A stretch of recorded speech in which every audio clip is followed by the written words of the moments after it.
should Cedric Howard be considered for the all-rookie team? Oh, just because of the body of work overall.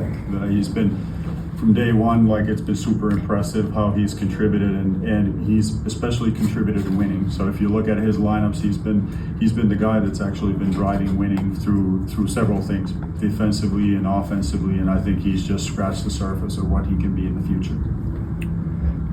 I wanted to ask you about Omax Prosper. Is he going to play tonight? And regardless, his progress. Yeah, unfortunately, Omax is out tonight. Okay. But overall, we've been extremely satisfied with his progress.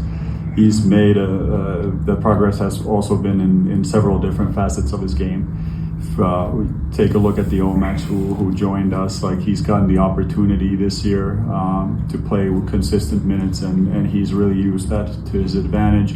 He's learned new skills, both offensively and defensively. He's been playing out of position, never complains, always comes to work. The ultimate professional, has enthusiasm for the daily work. His shot has improved tremendously. He's worked a lot on it, and he's become a real sharpshooter behind the line, and also defensively he's able to take on almost any type of matchup. So very happy with his progress.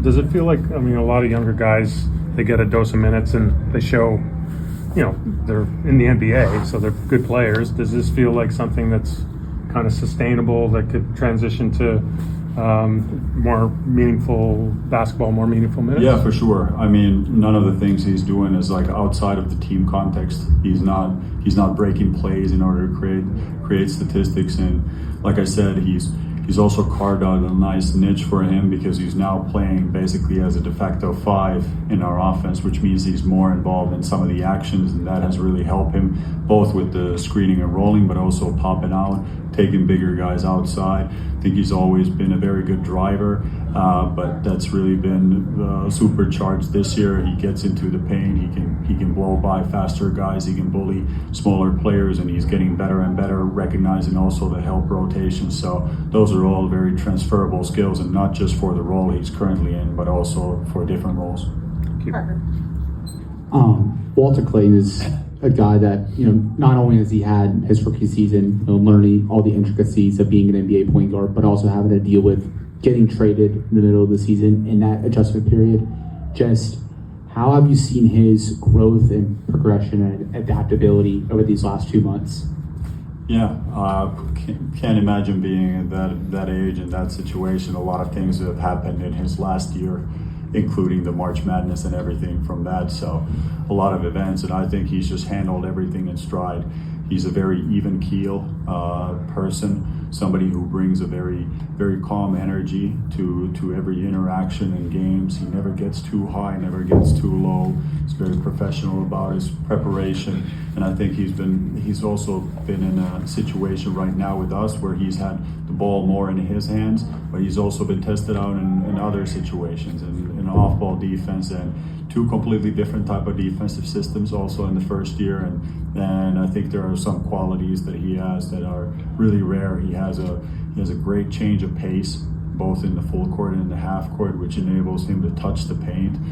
From there, he's a very good passer, especially the kick-out passes to the shooters on the outside. He can finish it himself, and he felt like he was struggling with his shot for a little while, but he's a shooter, and we've seen it come along now in the last few games, and that's a lot of the confidence, but also the confidence in the system around you and knowing what to do in certain situations. So very happy with his development. And then Michael. Added 2 more players to the roster, and now the number of total players in the team this year continues to grow. I imagine when you set out this season as your first season as a head coach, this is probably not the way that you imagined it would go. How has this season tested your patience? Tested my patience. Every day my patience is tested. That's not limited to this season.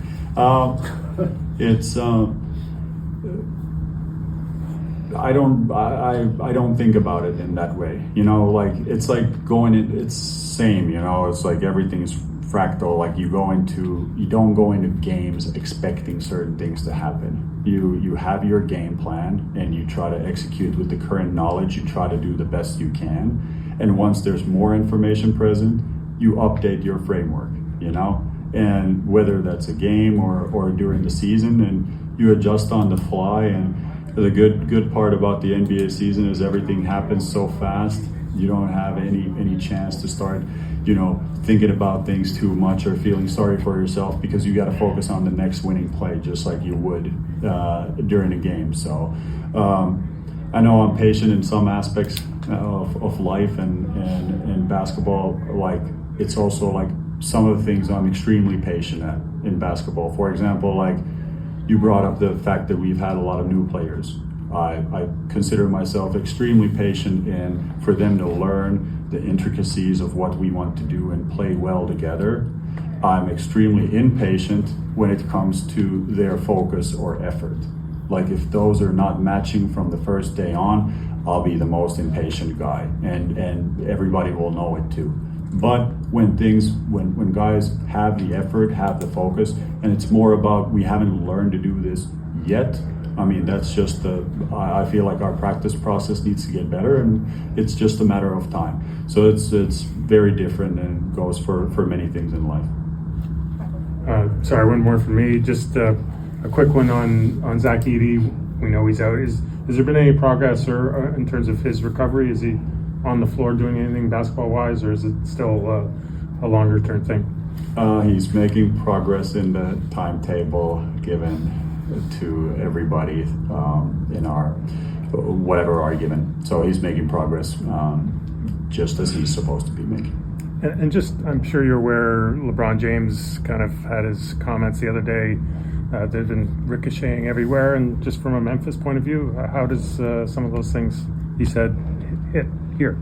Oh, well, first of all, I don't pay too much attention to what other people say, but I can say from my own perspective that I have completely opposite, 180-degree perspective on that like the Memphis where we have arrived less than 2 years ago has been very warm, very welcoming, great community.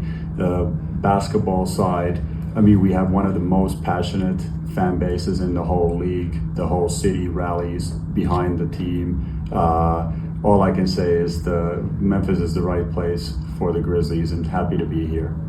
Thank you, Coach. Thank you.